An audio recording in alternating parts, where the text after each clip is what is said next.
Hello बच्चों, स्वागत है सभी का अपने यूट्यूब चैनल पर। आज की इस क्लास में अपन पढ़ने वाले हैं प्रश्नावली 3.2। इसका पहला क्वेश्चन है, निम्नलिखित प्रश्नों में से प्रत्येक प्रश्न का उत्तर दीजिए।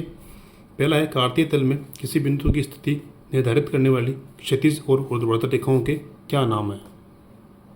तो ये देखो, अपन ने इस प्रश्नावली के परिचय वाली वीडियो में पढ़ा था कि दो रेखाएं अपन संज्ञा लेकर अपन इसे खींचते हैं तो उनसे दो अक्ष बनते हैं, दो रेखाएं बनती हैं। आडी को तो बोलते हैं अपन क्षैतिज रेखा, खड़ी को बोलते हैं ऊर्ध्वाधर रेखा। क्षैतिज रेखा को बोलते हैं अक्ष अक्ष, ऊर्ध्वाधर रेखा को बोलते हैं वाई एक्स। ठीक है, और यह होता है मूल बिंदु। अब क्वेश्चन में दिया हुआ है कि कार्तीय तल में किसी बिंदु की स्थिति निर्धारित करने वाली क्षैतिज और ऊर्ध्वाधर रेखाओं के क्या नाम है। तो उनके नाम क्या है। तो क्षैतिज का तो नाम है एक्स अक्ष और ऊर्ध्वाधर का नाम है वाई एक्स। तो यहाँ पहले का आंसर लिख देना आपको, क्षैतिज रेखा बराबर एक्स अक्ष और ऊर्ध्वाधर रेखा कौन सी है, वाई एक्स। देखो ये वाई एक्स ऊर्ध्वाधर, क्षैतिज रेखा एक्स अक्ष। ठीक है, अब देखो दूसरा, इन दो रेखाओं से बने तल के प्रत्येक भाग के नाम बताइए। तो देखो, इन दो रेखाओं से चार भाग बनते हैं, पहला भाग, दूसरा भाग, तीसरा भाग, चौथा भाग। इनको बोलते हैं चतुर्थांश। ठीक है, क्या बोलते हैं, चतुर्थांश। तो सेकंड का आंसर है, दो रेखाओं से बने प्रत्येक भाग को चतुर्थांश कहते हैं, या अंग्रेजी में बोलते हैं क्वाड्रेंट। ठीक है, तीसरा क्वेश्चन है, उस बिंदु का नाम बताइए जहां ये दोनों रेखाएं आपस में काटती है, प्रतिच्छेद करती है। तो मैंने बताया आपको, ये एक्स अक्ष है, ये वाई अक्ष है। दोनों अक्ष जहां पे काटती हैं उसको बोलते हैं अपन मूल बिंदु, और उसका मान क्या होता है, 0 0। तो इसका आंसर हो जाएगा, तो तीसरे का उत्तर हो जाएगा, जहां दोनों रेखाएं प्रतिच्छेद करती हैं उसे मूल बिंदु कहते हैं। अब है क्वेश्चन नंबर 2, आकृति 3.14 देखकर निम्नलिखित को लिखो। बी सी, ठीक है, -3 -5 2 -4 डी का भुज। ये सभी आपको इस चित्र में देखना है और बताना है। देखो, इसमें पहला है बी के निर्देशांक। तो बी इसमें कहाँ दे रखा है, तो इसमें देखो बी यहाँ दिया हुआ है। तो आपको बी का मान निकालना है। तो अपन पहले मान अक्ष का निकालते हैं, फिर मान वाई का निकालते हैं।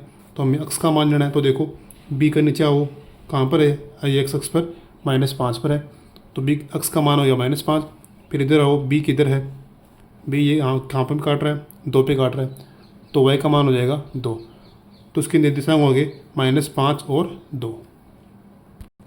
तो इसमें बिंदु बी का निर्देशांक क्या हो जाएगा, अभी अपन ने किया है -5 और 2।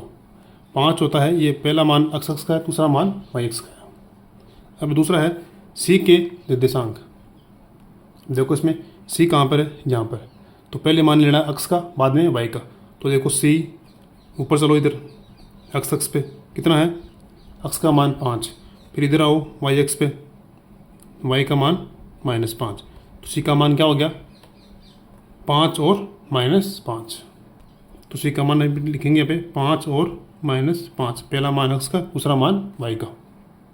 अब है तीसरा निर्देशांक, -3 -5 द्वारा पहचाना गया बिंदु। देखो इसमें -3 पहला मान अक्ष का है, तो अक्ष पे -3 का है, इस अक्ष पे -3 यहाँ पर है। तो -3 तो यह हो गया, और फिर -5 वाई पे। तो नीचे आओ, इस बिंदु पे -5 है। तो ये बिंदु कौन सा है, ई बिंदु पे -3 और -5 है। तो वो बिंदु कौन सा है, पहचाना के बिंदु बराबर ई। ठीक है, चौथा क्वेश्चन है, निर्देशांक 2 -4 द्वारा पहचाना गया बिंदु। कौन कौन से, 2 -4, मतलब अक्ष का मान 2, वाई का मान -4। तो देखो 2, ये रहा अक्ष का मान 2, वाई का मान -4। नीचे आओ, ये रहा वाई एक्स पे -4। कौन सा बिंदु है, जी। देखो एक्स अक्ष पे 2, फिर वाई का मान -4 है, इसके लिए अपन यहाँ पे नीचे आएंगे। ठीक है, तब अपने को जी मिलेगा। तो इसके बिंदु का नाम क्या है? जी। 5वां प्रश्न है डी का भुज। तो देखो डी बिंदु ये रहा। पहले अपन डी का मान निकालेंगे, डी के निर्देशांक ज्ञात करेंगे। तो क्या आएंगे डी के निर्देशांक? तो देखो पहले अक्ष का मान फिर वाई का मान। तो डी देखो नीचे कहाँ पे? नीचे देखो अक्ष पे कितना है? 6, ये हो गया अक्ष का मान। फिर वाई अक्ष पे कितना है? 2, ये हो गया वाई का मान। 6 और 2। अब भुज बोलते हैं अपन अक्ष के मान को और कोटि बोलते हैं वाई के मान को। तो भुज पूछा है तो इसका आंसर हो जाएगा 6। तो डी का भुज कितना है? 6। और यदि कोटि पूछता तो हो जाता 2। ठीक है। फिर है 6वां प्रश्न बिंदु एच की कोटि। तो बिंदु एच कहाँ पर है? देखिए इसमें ये रहा बिंदु एच। पहले अपन को एच का मान निकालना पड़ेगा। तो पहला मान था अक्ष का, दूसरा मान वाई का।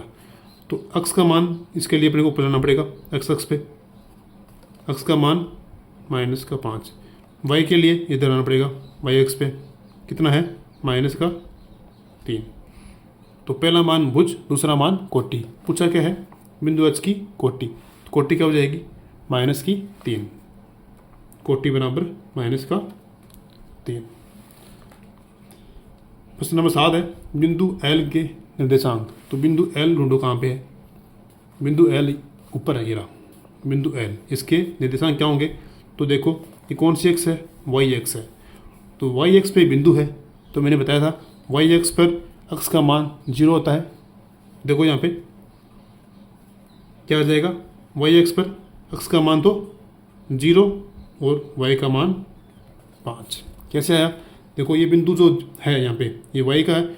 वाई जो होता है वो होता है अक्ष से दूरी।